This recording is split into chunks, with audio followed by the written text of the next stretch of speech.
Au sud-est de la Tunisie, d'immenses massifs montagneux se déploient en lisière du Sahara. Ce sont les contreforts du Djebel Dahar, les monts de Matmata et la vaste plaine de la Djeffara.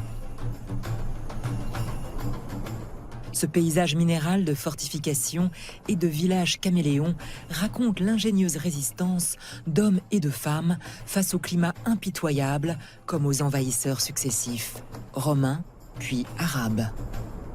Tout au long de l'histoire de cette région, on va s'y réfugier. On va y organiser la vie. C'est la terre des ancestraux habitants de l'actuelle Tunisie.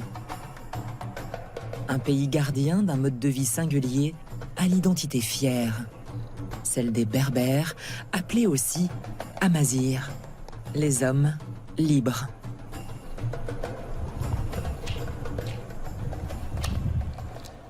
Ça, c'est un symbole Amazir. Alors, c'est l'identité des Berbères. En plus, c'est lié main à la main. Ça, c'est la signification.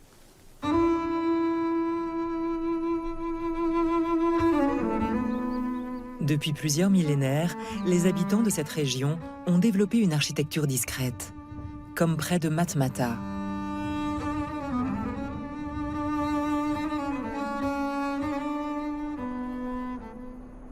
À flanc de montagne, on vit encore dans un habitat creusé dans la terre argileuse. Ils ont eu cette idée de creuser verticalement.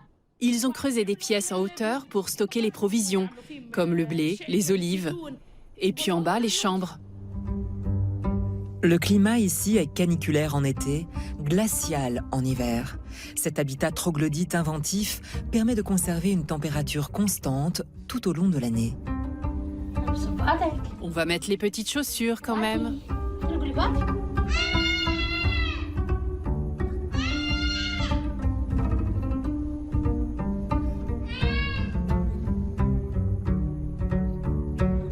Au sommet d'une colline toute proche, culmine le vieux village de Tamezret. Ses habitants font remonter son origine à plus de 2000 ans. Tamezret compte aujourd'hui 750 habitants et sa petite école, 36 élèves. Une large partie de sa population parle toujours le berbère. Habitant du vieux village, Monji Bourras est particulièrement fier de faire découvrir Tamezret, d'où sa famille est originaire. Je suis né à Tunis. J'ai visité la première fois, c'était à l'âge de 13 ou 14 ans. Et j'ai pas trop aimé, comme un enfant. D'une ville à un village, c'est très différent. Et c'était même pas dans cet état-là. C'était vraiment un village. Il n'y a pas de route goudronnée, il n'y a pas d'eau courante, il n'y a pas d'électricité, il n'y a rien. 5 ou 7 ans après, on est retourné pour une visite, pour un mariage traditionnel. Et je découvre des choses très riches, très importantes, qu'on a toujours cachées derrière ces portes. Comme ce système de défense particulièrement astucieux. Un travail de titan, témoin d'époque où il fallait résister aux attaques romaines, puis arabes. Les villageois y ont creusé des galeries secrètes, parfois même jusque dans les chambres. Au fond de toutes les maisons, il y a des grottes avec des tunnels qui se rejoignent l'une à l'autre pour s'échapper. Il y a même un tunnel qui arrive plus qu'1 kilomètre loin du village et qui a un accès pour toutes les maisons, tous les étages. Si jamais ils sont restés encerclés le village assez longtemps, donc ils ont la possibilité d'aller chercher l'eau et revenir sans avoir à être vus par les ennemis. Donc c'est vraiment une architecture spécifique de village qu'on ne trouve même pas ailleurs. Monji a acheté une maison en ruine à Tamezret il y a bientôt 20 ans et l'a entièrement reconstruite. Il y vit avec sa famille et certaines pièces sont accessibles aux visiteurs curieux du patrimoine berbère.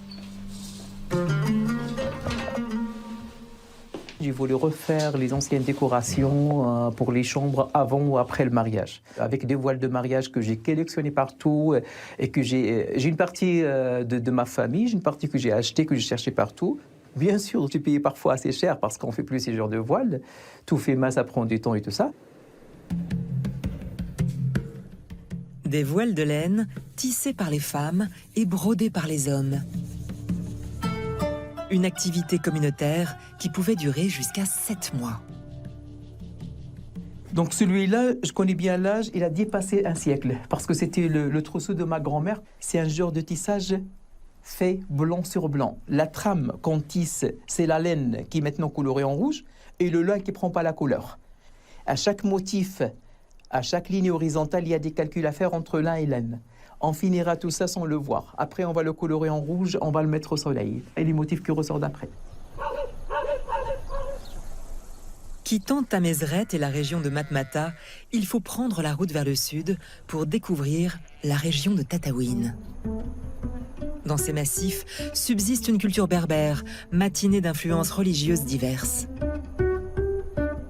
Animistes à l'origine, les Berbères embrassent les religions de leurs conquérants. Polythéistes, puis chrétiens sous les Romains, ils sont islamisés au 7e siècle par des cavaliers musulmans venus de la péninsule arabique. Au dos d'une montagne, une mosquée raconte cette conversion, un lieu de culte hors norme. C'est la mosquée des 7 dormants.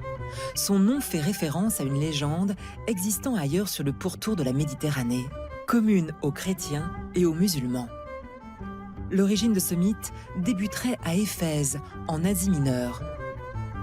7 chrétiens, persécutés par les Romains, sont enfermés dans une grotte. Après un long sommeil de plusieurs siècles, ils se réveillent alors que le christianisme est devenu la religion officielle de l'Empire romain. Une histoire qui existe aussi chez les musulmans. Une sourate du Coran y fait référence, la sourate de la caverne. En pays berbère, cette histoire, désormais connue de tous, a su s'adapter aux mythes locaux. Dans ce territoire monumental, on a fait d'eux des géants dont les tombes gigantesques racontent cette légende.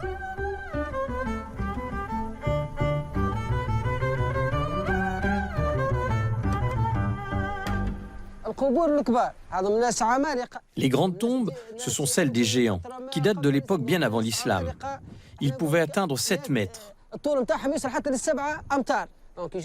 Les gens viennent de toutes les parties du monde, d'Europe, d'autres pays étrangers, des pays arabes. De partout, les gens viennent visiter le lieu. Et ils viennent découvrir la version tunisienne de cette histoire des 7 dormants. Quand j'étais enfant, j'habitais dans le vieux village de Chenini, juste là-bas. On venait tout le temps avec les copains ici. Il y a aussi une source pas loin. C'était notre coin, notre terrain de jeu ici, tu vois. Anis vient rendre visite au gardien de cette mosquée souterraine, levée dans la montagne.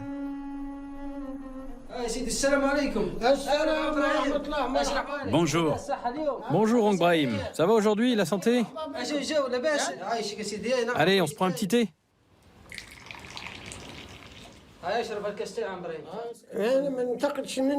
Moi, j'habite dans le nouveau village de Chenini. Je monte à pied le matin à partir de 8 heures et je reste jusqu'au coucher du soleil. Il y en a qui viennent faire une visite pieuse ou faire une petite prière dans la mosquée. Ils viennent allumer une bougie, dire une prière. Ici, c'est 2 mosquées en une, d'une certaine façon. La partie ancienne, c'est la grotte, et tout le reste a été ajouté après.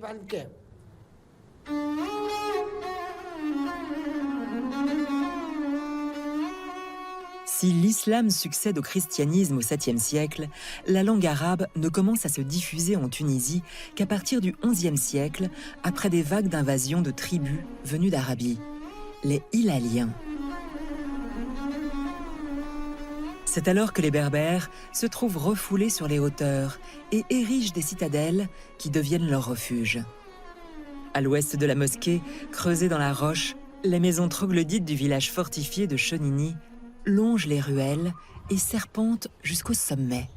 La citadelle abrite les biens de valeur du village et les provisions pour les années de mauvaise récolte. Une 50aine de familles continuent à y vivre. Olives, blé, dattes, figues s'échangent contre de la viande ou des peaux. Les Berbères commercent avec leurs nouveaux conquérants. Les Arabes construisent même, sur le modèle des greniers berbères, leurs propres abris fortifiés. La région en compte de très nombreux. C'est le cas du Ksar Ouled Soltan, aujourd'hui restauré. Les Bédouins arabes nomades y troquaient leurs produits avec les Berbères sédentaires des villages voisins.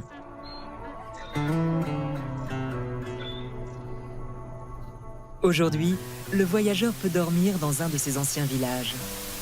À une vingtaine de kilomètres au sud de Chenigny, un piton rocheux dissimule le village de Douiret. Si les habitants l'ont quitté pour le nouveau village, certaines habitations troglodytes ont été récemment transformées en auberges. Latifa et Asma, deux sœurs natives de Douiret, gèrent un petit hôtel. Une occasion sans pareille de dormir dans une chambre troglodyte, comme Latifa et sa sœur ont pu le faire lorsqu'elles vivaient ici, enfant.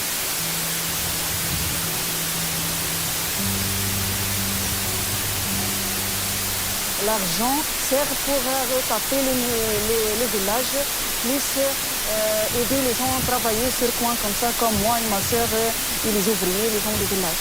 Mais maintenant, c'est comme il arrive, l'eau, il sèche plus, c'est facile. Tu peux retaper, tu peux nettoyer devant ta maison comme ça, petit à petit ça retape. Douiret a compté jusqu'à 2000 habitants. Les petits-enfants et les gens du village, tous parlent la langue berbère. On veut qu'elle soit éduquée, déjà.